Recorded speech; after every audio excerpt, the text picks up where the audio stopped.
తెలంగాణ ఆవిర్భావ దినోత్సవం సందర్భంగా టీపీసీసీ ప్రచార కమిటీ సభ్యుడు సామిడి గోపాల్ రెడ్డి మహేశ్వరం నియోజకవర్గంలోని బాలాపూర్ చౌరస్తాలో జాతీయ జెండాను ఆవిష్కరించారు. ఈ సందర్భంగా ఆయన మాట్లాడుతూ రేవంత్ రెడ్డి నాయకత్వంలో రాష్ట్రం ఎంతో పురోభివృద్ధి సాధిస్తుందని, బడుగు బలహీన వర్గాల సంక్షేమ పథకాలకు పెద్దపీట వేస్తుందని, ఎన్ని కష్టాలు ఎదురైనా సంక్షేమ పథకాలు అమలు చేస్తుందని తెలిపారు.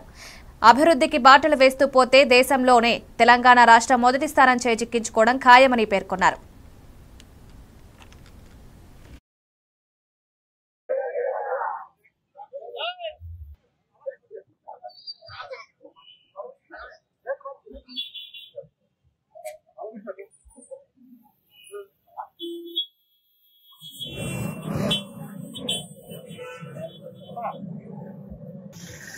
ఈరోజు తెలంగాణ ఆవిర్భావ దినోత్సవ సందర్భంగా యావత్ తెలంగాణ ప్రజలకు శుభాకాంక్షలు తెలియజేస్తా ఉన్నాం.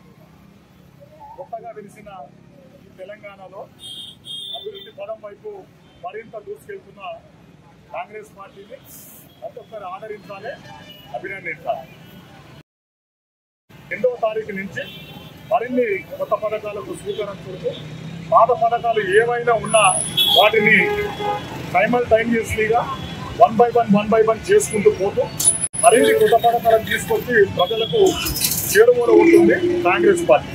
ఈరోజు కాంగ్రెస్ పార్టీ యనమల రేవంత్ రెడ్డి అన్న గారి నాయకత్వంలో, సోనియమ్మ ఆశీస్సులతో, రాహుల్ గాంధీ గారి ఆశీర్వాదంతో, ఇతర స్థానికంగా మాకు ఉన్న కేఎల్ఆర్ గారి ఆశీర్వాదంతో నిజంగా కాంగ్రెస్ పార్టీ మరింత అభివృద్ధి చెందుతుంది.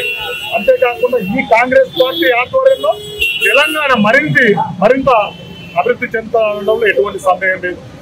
ఆనాడు 1200 మంది బలిదానాలపై వచ్చినటువంటి ఈ తెలంగాణను నిట్టనులుగున ముంచేసినటువంటి పార్టీ బీఆర్ఎస్ పార్టీ.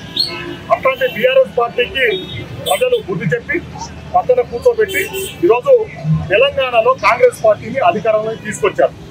కానీ విచిత్రం ఏంటంటే తెలంగాణలో కాంగ్రెస్ పార్టీ ఉన్నా, ఎన్నో అభివృద్ధి పనులు చేయాలని ఉన్నా అప్పుల కూపంలో నెట్టబడింది కాబట్టి